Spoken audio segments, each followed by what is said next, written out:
The orbit of EpicSciFiTales glowed softly against the blackness of space, a thin ring of light circling the gas giant below. It was a mining colony, a place where humans and alien species worked together, though not always peacefully. Ships of all shapes and sizes docked and undocked from the station's ports, moving like metallic insects in synchronized chaos. Among the crowd, whispers traveled like electricity, quick and uneasy, for today was no ordinary day. Today, the rumored Deathworlders had arrived. The aliens of the Interstellar Council had long spoken of humans in hushed, fearful tones.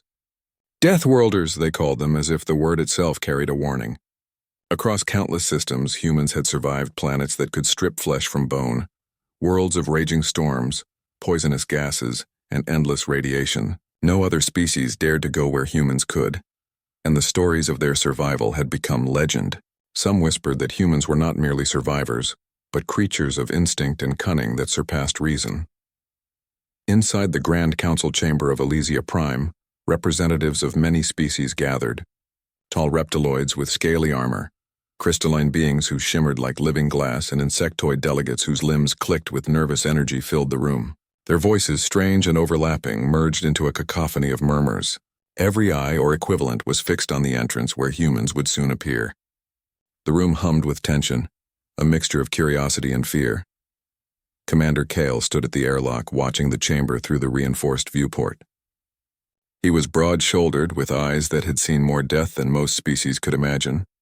Yet he appeared calm, almost serene, as if the stories of fear surrounding his kind were amusing rather than threatening.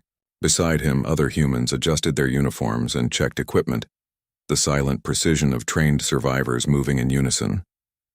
Each one bore the quiet confidence of those who had been born and raised on worlds where death was a daily companion. Kale stepped forward first, pressing the button that opened the heavy double doors. A subtle hiss echoed as the airlock equalized, and then the humans walked into the chamber. They did not run, they did not raise weapons. They simply walked, measured and steady, their presence commanding the room without a single word. The council froze. In the past, many species had approached the chamber hoping for diplomacy, but the Deathworlders carried an aura that was impossible to ignore. Even the bravest reptiloid delegate shifted uneasily. Some of the crystalline beings shimmered brighter, an instinctive response they could not control, and the insectoids clicked their mandibles nervously, a sound like tiny serrated knives scraping. Kale's eyes swept the room, noting the tension and the fear. He did not speak yet. There was no need. The humans' reputation preceded them. For generations they had been called reckless, unpredictable, and impossible to control. Yet now, standing before the assembly, the truth was clearer. Humans survived because they could endure what others could not. They thrived because they adapted, and they protected because they understood the fragility of life, no matter the species. A sudden alarm broke the silence. Red lights flashed across the chamber, and a low rumble shook the floor. The aliens panicked instantly. Outside, in the lower docking bays, containment shields had failed and a swarm of native predators had escaped. These creatures were native to the planet's mining fields, genetically engineered for survival and utterly deadly. They were fast, strong, and relentless. For the aliens, it was a nightmare. Delegates began to shout in their strange alien languages, confusion and fear echoing through the chamber. Some tried to reach their ships, but the predators were already moving faster than anyone could track. The council chamber's windows shook as the sounds of battle reached them, screaming alarms, panicked footsteps, and the guttural growls of creatures designed to kill. Kale did not panic. He turned to his team and gave a single sharp order. Humans moved with fluid precision, a silent choreography that only those trained for survival could achieve. Some took weapons, not to kill but to control the predators. Others activated environmental controls, manipulating gravity fields and energy barriers to corral the creatures.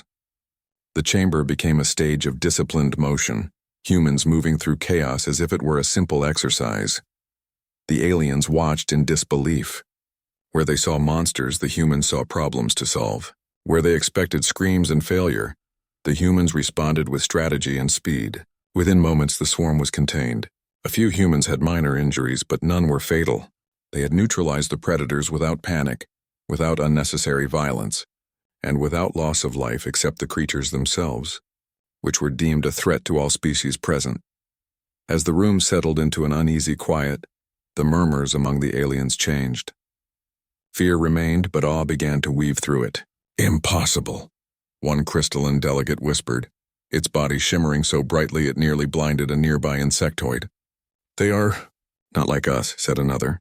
Even the bravest reptiloid took a step back, suddenly aware of the human's quiet power. Kyle spoke then, his voice calm but firm. "The predators are secured. No one else will be harmed. Now we may proceed." There was no arrogance in his tone, only certainty. No species could mistake his calm for weakness.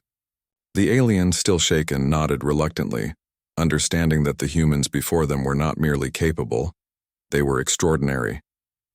The council resumed, though the energy had changed. Where there had been fear and condescension, there was now respect tinged with unease. Humans did not demand submission, but they did command attention. Their mere presence altered the balance of the room. The whispers continued, but their tone shifted. The word Deathworlder was no longer a warning. It had become a title of recognition. Outside, the chaos had left a mark on the station. Doors were damaged, some docking bays required repair, and security protocols would need to be reviewed. Yet among all of this, humans moved methodically, assessing the situation, aiding alien technicians, and organizing the repair efforts. They spoke in a language of action rather than words, a universal communication of competence and calm. Hours passed, and the council chamber quieted again. The humans remained standing, alert but composed. Delegates approached cautiously, asking questions, seeking understanding, testing boundaries. Kale answered with clarity, never condescending, never defensive. His team demonstrated solutions, shared insights, and offered guidance without patronizing. Slowly, the initial terror that had filled the room transformed into cautious admiration. Later, Kale walked through the corridors of SCIFI-Prime, observing the reactions of those who had once feared humans. Technicians whispered to one another, guards paused to watch, and even the alien leaders gave subtle nods of respect. Humans had survived worlds that no one else could, faced dangers that would have ended entire civilizations, and yet they did not boast. Their power lay not in aggression, but in endurance, intelligence, and an unshakable sense of purpose. At the observation deck overlooking the gas giant below, Kale paused, gazing at the swirling clouds and the thin ring of the station. He thought of the planets his people had conquered simply by surviving, worlds where firestorms burned the surface, where poisonous gases drifted endlessly, where gravity could crush bones in seconds. He thought of the skills honed on those death worlds, instinct, courage, and creativity that could turn any threat into an opportunity. He knew the aliens had witnessed only a fraction of what humans were capable of. Today they had seen survival. Tomorrow they would see ingenuity. The humans of SCIFI-Prime had stepped into a galaxy that doubted them, and in doing so, they had rewritten the rules of fear and respect. As night fell on the station, lights reflecting on the gas giant's surface, the humans gathered in the common area. They were tired but not defeated. They shared stories quietly, spoke of planets and dangers, and laughed softly at the absurdity of alien panic. Kale joined them, silent for a moment, then spoke. "They will understand eventually. We survive because we must, but we protect because we can. Fear will fade, respect will remain." The humans were right. The council had trembled in fear, but now they watched with a mixture of awe and recognition. The Deathworlders were not monsters. They were not weapons to be feared, at least not in the way the stories suggested. They were humans, survivors, thinkers, warriors, and guardians. They stepped forward not because they wanted power, but because they could not stand by while chaos threatened others. In the distance, the stars glimmered, silent witnesses to the rise of a people who thrived where all others failed. And as SCIFI-Prime continued to orbit its gas giant, a quiet truth spread through the galaxy. Humans were coming, and they would change everything. For now, they waited. But the aliens knew deep in their hearts that when the Deathworlders truly moved forward, there would be no stopping them. The humans had returned to their quarters after the chaos at SCIFI-Prime, but there was no time to rest. Word of their actions had spread quickly through the council and the neighboring systems. Messages came from the outer colonies, some asking for help, others observing cautiously. The aliens who had once trembled in fear were now whispering the word Deathworlder with a new tone, half curiosity, half respect, yet not all welcomed them. A coalition of the galaxy's most powerful species had convened a tribunal on the orbital station of Virelia, a massive construct floating in the void between two suns.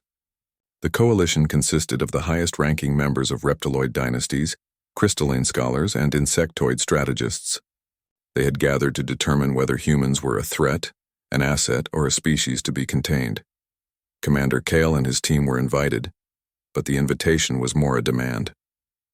The humans would be tested, judged not on words or reputation, but on skill, intelligence, and resilience. They were to face challenges designed to push any species to its limit, to expose weaknesses and prove whether humans belonged among the galaxy's civilized powers. The tribunal's main hall was vast, its ceilings stretching higher than any human could see comfortably. Platforms floated above the central floor, each occupied by alien delegates who watched carefully. The air thrummed with energy, a mix of expectation, tension, and the alien equivalent of hostility. Humans entered as always, steady, confident, and alert. They were met with stares that burned like invisible lasers, yet they did not flinch. The first trial was environmental. The humans were transported to a planet simulation chamber, a vast dome where conditions could be manipulated at will. The chamber opened to a world of shifting gravity, acid rains, and electrical storms. The air itself was toxic, and the terrain seemed to change with every step. Most species would not survive even a few minutes under these conditions. Kale assessed the environment quickly. Stick together. Watch the sky, the ground, and each other. We move as one. The humans spread out, observing, calculating, and adapting. One team member activated a portable shield generator to neutralize electrical discharges. Another collected samples of the acidic rain to test its chemical properties, then fashioned a neutralizing spray using limited resources. Where others might panic, the humans analyzed and acted. Alien spectators gasped as the humans climbed jagged cliffs with no equipment, navigated shifting gravity, and found safe paths where none seemed to exist. They moved with an instinct honed by years of surviving worlds that could kill in seconds. Within hours, every obstacle had been crossed, and the humans emerged from the chamber not only unharmed, but organized, calm, and efficient. The second trial tested intellect and communication. In another chamber, the humans faced a complex alien network that emitted signals too advanced for most species to understand. The network could read and react to thought patterns, creating illusions and traps to confuse intruders. The goal was to reach the control core, a glowing orb of unknown energy, and deactivate the system without triggering catastrophic failures. At first, the humans hesitated, studying the network's patterns. Then they began to work as a team, observing, testing, and adjusting. One human noticed a pattern in the network's responses. Another discovered a way to manipulate the signals using subtle gestures. Slowly, carefully, they advanced through the network, neutralizing traps and correcting errors. The aliens watched in disbelief. Many had spent centuries studying similar systems, and yet the humans navigated the network with ease. It was not raw power that carried them through, but intelligence, patience, and adaptability. By the end of the trial, the humans had reached the core, deactivated it, and even repaired minor faults, actions that the aliens had not expected. Whispers filled the hall. The humans were not only survivors but thinkers of unmatched skill. The third trial was physical, testing endurance and courage. The humans were placed on a desert planet with extreme heat, fierce winds, and scarce resources. Survival depended on creativity and cooperation. The aliens expected the humans to fail quickly. They had assumed that survival alone would be the limit of human skill. Kale looked at the barren landscape, the blazing sun, and the barren rocks. He instructed his team, "We find water, shelter, and shade. We protect each other. Focus on the environment, not the danger." The humans worked together, crafting tools from the environment. They built temporary shelters from rocks and sand, collected condensation from rare plants, and even tamed a small native creature to help carry supplies. When a sudden sandstorm struck, they used their shelters and shields to survive, and when it passed, they continued their mission without hesitation. Alien observers began to murmur among themselves. Even the toughest among them had faltered in similar trials. But the humans adapted to every setback, turning challenges into opportunities. Their survival was not luck, it was strategy, instinct, and determination forged over generations on Deathworlds where only the strongest smartest, and most adaptable could survive. Between trials, the tribunal tried to provoke the humans verbally. Delegates questioned their morals, ethics, and loyalty. They implied that humans were dangerous, reckless, or untrustworthy. But Kale and his team responded calmly, clearly, and without arrogance. They spoke of survival, of protecting others, and of the responsibility that came with being able to endure where others could not. Their words carried weight because they were backed by action. Finally, the last trial tested cooperation under pressure. A simulated disaster threatened the lives of alien delegates in a virtual space station. Humans were tasked with organizing a rescue, coordinating evacuation, and saving as many lives as possible. This was not just survival. It was empathy and strategy combined. Kale's team acted swiftly. They divided tasks, established communication lines, and moved through the simulated chaos with precision. They rescued delegates trapped under debris, neutralized hazards, and ensured that no one panicked unnecessarily. Every alien who watched was forced to admit that humans could act decisively, not out of self-interest but to protect others. When the simulation ended, the tribunal was silent. No species had ever managed to meet all the criteria, much less exceed them. The humans stood quietly, observing the reactions of the council. No celebration, no boasting, just calm assurance and readiness for whatever came next. The alien delegates could not deny it. Humans were not a threat born from recklessness. They were a species capable of surviving extremes, thinking clearly and acting decisively. They could endure, adapt, and protect, all while maintaining composure under pressure. Where fear had once ruled, respect now began to take root. Kale addressed the tribunal briefly, his voice steady and clear. "We did not come here to prove dominance. We came to demonstrate that survival is not about fear, and strength is not only physical. Adaptability, intelligence, and cooperation define us. We protect when others cannot, and we endure when others fail. That is all." The silence that followed was heavy but not hostile. Delegates whispered among themselves, realizing that humans were unlike any species they had encountered.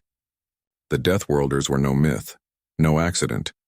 They were a testament to what life could achieve under the harshest conditions. Outside the tribunal, news of the humans' success spread quickly. Other colonies, hearing reports of the trials, began to regard humans differently. Where they had once trembled in fear, they now paused to watch with admiration. Humans were still dangerous in a sense. They could survive where others could not, but they were also reliable, capable, and honorable. Kyle and his team returned to their quarters, weary but unbowed.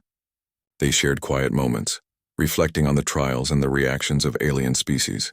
They knew the galaxy had underestimated humans for centuries, assuming fragility, unpredictability, and irrationality. But the trials had proven otherwise. Humans survived extremes because they were prepared, because they thought ahead, and because they valued life and cooperation above all. Even as they rested, Kale's mind was on the future. The galaxy was vast, filled with dangers both known and unseen. But humans were ready. The trials had been a demonstration, yes, but also a warning.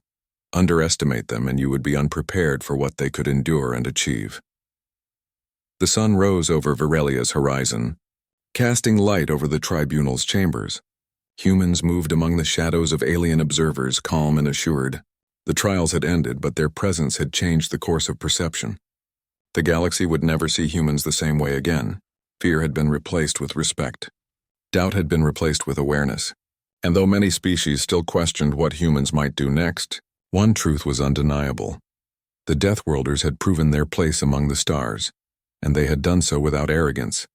As night fell on Virelia, Kale stood on the observation deck, watching the distant stars and thinking of the worlds his people had conquered simply by surviving. Storms, poisonous air, crushing gravity, lethal radiation. These were not obstacles but training grounds. Each challenge had forged a people capable of enduring anything. And now the galaxy had witnessed the first demonstration of that endurance in action. Kale knew the next steps would be harder. Allies would be tested, enemies would scheme, and the galaxy would attempt to define humans on its. The galaxy had begun to change. Where once whispers of Deathworlders carried fear, they now carried respect. Reports from the tribunal on Virelia spread through star systems like wildfire. Humans had survived trials that no other species could endure. demonstrating intelligence, endurance, and courage beyond measure. Delegates of alien governments debated how to treat them, whether to seek alliance to study them, or simply to watch cautiously from afar. Commander Kale and his team returned to EpicSciFiTales, the orbital station orbiting the gas giant. Their presence brought a new energy to the colony. Alien representatives still lingered, curious, cautious, and respectful in ways they had not been before. Kale walked through the corridors, observing the changes. Alien workers who had once avoided human quarters now approached to ask questions, seek advice, or simply observe. They wanted to understand how humans could survive in places that were deadly, even for the hardiest species. Kyle knew the shift in perception was fragile. Respect could turn to fear, admiration to jealousy if humans misstepped. That was why he emphasized discipline and integrity. "We are not here to intimidate," he told his team. "We are here to survive, to protect, and to show what cooperation can achieve. That is enough. Everything else is earned." The galaxy, however, was not content to let humans earn respect slowly. News arrived that a neighboring system faced a threat from a rogue faction, a coalition of pirates who had taken control of a mining colony and enslaved its inhabitants. Most species hesitated, claiming that the risk was too high. But humans did not. The Deathworlders had survived worlds where others could not last a day. Danger was familiar territory. Kale assembled a team. "We help. Not because we seek glory, but because we can," he said. The journey to the colony was perilous. The pirates had fortified their positions, surrounded the mining stations with fleets, and set traps in the asteroid fields. Alien fleets had tried and failed to approach, but humans, trained to anticipate danger and adapt quickly, found paths others could not see. They navigated asteroid fields with precision, avoided ambushes, and reached the colony's surface with minimal detection. Once on the ground, the humans faced a chaotic scene. Colonists were cornered, their habitats damaged, and pirates patrolled aggressively. While other species might have panicked or relied on superior firepower, the humans used strategy, coordination, and ingenuity. They created diversions using local terrain, trapped pirates with makeshift barriers, and freed colonists silently. The aliens observing from nearby ships were stunned.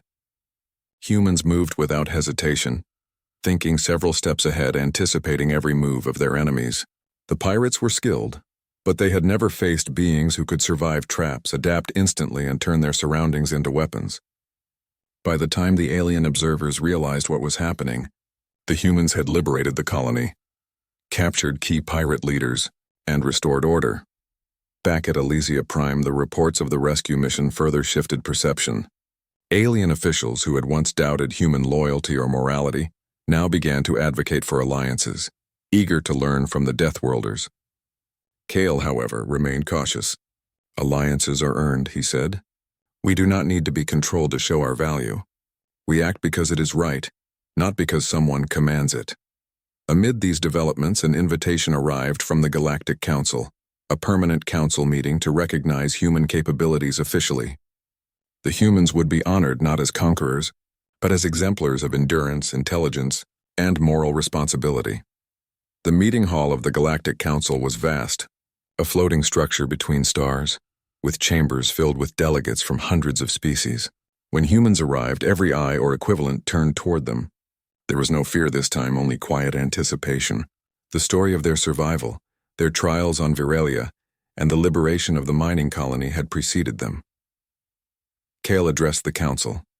"We did not come to ask for recognition," he said. "We came to demonstrate that survival is not about dominance and courage is not about aggression. We endure because it is necessary, we adapt because it is required, and we protect because we must. That is our contribution." The council listened carefully. Delegates asked questions, probing the humans' abilities, motivations, and limits.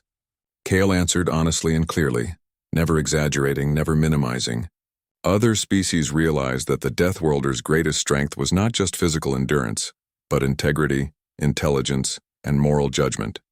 Humans acted decisively but not recklessly. They survived but not selfishly. They adapted but not destructively. One moment stood out during the meeting. A representative of the crystalline species asked, "How do you justify taking risks that endanger yourselves and others?" Kale's response was simple and direct. "Risk is part of life. Avoiding it does not protect us, it weakens us. We act because we have the ability to do so safely, and because the lives of others matter. The council fell silent. The words carried weight, for the humans had shown proof, not just theory. Their actions had validated every claim they made. The alien delegates began to nod subtly, acknowledging that humans had earned their place in the galaxy, not through force or intimidation, but through resilience, intelligence, and compassion. After the meeting, alliances were proposed. Humans were invited to share technology, strategies, and knowledge, though always on their terms. They refused dominance, refused subjugation, but accepted cooperation. Kale ensured that humans remained independent, a force that acted with purpose rather than desire for control. In the following months, humans traveled to distant systems not as conquerors but as protectors and partners.